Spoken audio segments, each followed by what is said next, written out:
What is going on, guys? Welcome back to the channel. So today is indeed Wednesday, which means the new summit is now live, and for this week we have the solar eclipse, which is probably a reference to the actual solar eclipse. But nonetheless, guys, in this one we have the speedrun underglow, which I have to admit looks pretty dope, and it's luckily going to be a epic reward as a platinum reward, so it's not like a regular common underglow. That would have been unfortunate. But looking at the summit right now, guys, we have one bullseye and two speed traps. After that, there's going to be a nice mix of events. We have a tier 2 racing. Also, there's going to be another racing, a hypercar, another hypercar down here, and then also another tier 2 event. So it's going to have a nice mix of events. And once again, there's not going to be any planes or boats in this one, which is great. But I do want to mention a few things. This one is also going to have the Nitro Instant Refill, so you can basically use your nitrous 4 days on end and never have to worry about it. Like, not even kidding, guys, the second you take your finger off that button, it legit comes back instantly. Now, the first thing here is going to be the bullseye. So for this, once again, they did end up changing the overall scoring on these for some odd reason. But for this one, though, you do have to start off in a plane. Now, do not worry, though, because you can complete the entire bullseye in the plane, but you can also switch to a powerboat if you actually don't want to run into the bridges. I would actually recommend, guys, stay in the plane because it's a bit easier. Just stay a bit closer to the ground or, the water. And also when you see the bridges, fly above them and then fly into the objective. I got around 8,800 points and still got the maxed out 128,000. And if you guys do not have a score breaker, throw on any random gold set and throw on the skill to fix it stat, and you should get a pretty decent score on these. For the next speed trap, though, I would actually say some of these are probably not going to be the funnest ones to do because, well, you're most likely going to have to fidget and most likely mess around with a drag car. Probably everybody's dream, right? Like, you have to pretty much hit nitrous in a drag car and hope there's no AI, which, by the way, on both of the speed traps, the AI are an absolute nightmare. For this one, though, guys, you basically have to turn around and go down to the end of the circle. After that, wait for that nitrous to come back up so you have the nitro build, or at least, a nitro chemist. That way you have more nitrous, which I would say on a drag car you have to have it, but leveling up a drag car in this game is kind of a nightmare. But after that, though, all you will then have to do is go toward the objective. The second you get to that last turn before the actual objective, you will then have to hit that nitrous and basically hit like a rock or a piece of the ground that basically catapults you into the objective. Do not worry, guys, it's honestly going to be pretty annoying to do this one. Also, do keep an eye out for that AI. They definitely can get in the way on this. For the other one, though, I would say this one's going to be a tad easier. You will have to turn around for this one as well. But the big thing here, guys, I honestly would have to say is going to be the AI.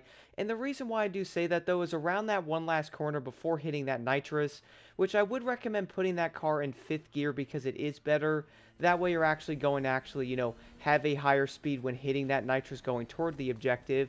The issue here, though, is going to be the cars around the corner. Like, if they're in the wrong place, it's basically going to be a destroyed run. Now, for the first event here, though, I did end up using a car that's not the Lamborghini Huracan, which I would say is probably going to be fairly shocking. Keep in mind, guys, the Huracan is easily going to be the #1 vehicle, which by looking at the leaderboards is probably not very shocking. For me, though, I did end up using the lovely Carrera 4S Timeless Edition, which probably isn't going to be the greatest car out there. But then again, I would actually say by getting 120,000 points with something that's not the Huracan is at least going to give you hope that you don't have to use it. And for some odd reason, I really do enjoy using cars that are not meta. I just find it a lot more fun. But the biggest question I always try to answer, though, is at least you can complete the events using cars that don't really make that much sense. And then for the second event, though, you're probably going to notice something fairly similar to the first one. When looking at the leaderboard, you're probably going to notice a pattern. Now, don't get me wrong, guys. I do understand some cars are actually better than others, but my goodness, some of this is honestly pretty insane. So for me, I was like, you know what? Once again, let's go try something else out. The Corvette CAR isn't probably going to be as good as the Camaro SS, but if you guys are looking for a different car to run, or at least something to mix up the overall meta, I would recommend trying out this car because it can at least get you a decent score, even over 120,000 points. And then for the next event here, though, is going to be a no restriction hypercar race. For this, guys, I actually decided to run the lovely Lamborghini Countach. Now, is it the best? Well, when looking at the leaderboard, you probably notice another pattern. The Bugatti Gendodici is incredible. Also, the Gordon Murray cars are great. But for some odd reason though, I'm a big fan of the Lamborghini Countach. I like the way it handles. It is going to do 305 miles an hour like the other cars, and having maximum nitrous is actually insane in pretty much every vehicle. You go as fast as you possibly want, and on top of that, you can also completely slide off the road and run into something, so that's always fun. But if you guys are looking for a different car, I would recommend trying out the Countach. I feel like it will shock some people how good it actually is.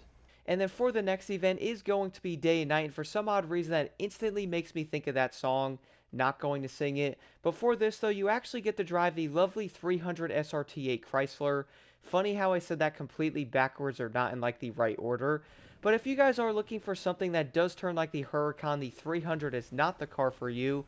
This thing almost feels like a really nice powerboat on the road because it kind of is that vehicle similar to a Challenger.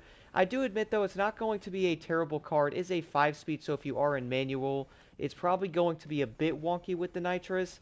One thing I would recommend trying out though is try to get that car in a higher gear like 4th. Hit that nitrous all the way up until it kind of redlines and put it into 5th. And then you're probably going to fly up to the maximum speed much easier. And then for the next event though, you actually get to drive the lovely Ford GT, which I would admit right now in the racing category, it's actually pretty good. Funnily enough, I have not even driven this car yet besides this event in the Summit. Now I am definitely going to be trying it out more. Like, it handles great. It does seem to be pretty dang fast, doing 270 miles an hour, whereas many of the other racing cars do like 260 or like 261. So I would say that extra 9 miles an hour on like the highway or like more open roads is probably going to be fairly useful. Overall though, guys, the biggest thing about the Ford GT here is be careful around those corners, because there's a lot of them. And then for the final event here in the Summit, guys, I'm going to be honest, it is probably the most annoying event by far in the entire Summit. Now, a lot of players are probably going to be like, well, why, Block? Like, you get to use a hypercar and you also get to run the Zonda F. The reason why it is going to be annoying, though, is because I did notice the Pagani in this event, for some odd reason, gets stuck on legitimately everything. I got stuck on like curbs, like weird uneven ground. I got stuck on steps. I also hit my nitrous going over some of the jumps and got stuck on them. Also, there is going to be a few areas like the final jump toward the end of it. I got stuck on the stairs twice or even 4 or 5 times. Even after that part though, I did end up getting stuck on that tiny jump right near the end of the event. I would most likely have a higher time, like maybe around 2 minutes and 27 seconds. I could probably get like 2:25 if I stop, getting stuck on curbs. And a big tip I can give in this event though is if you guys are jumping that Zonda, make sure you're not aiming the nose of the car into the ground. For some odd reason, doing that, the car might be more prone to like flipping over, like crashing, especially going over some of the bigger jumps in this event. Overall though, I would say this is probably the most frustrating event in the entire Summit.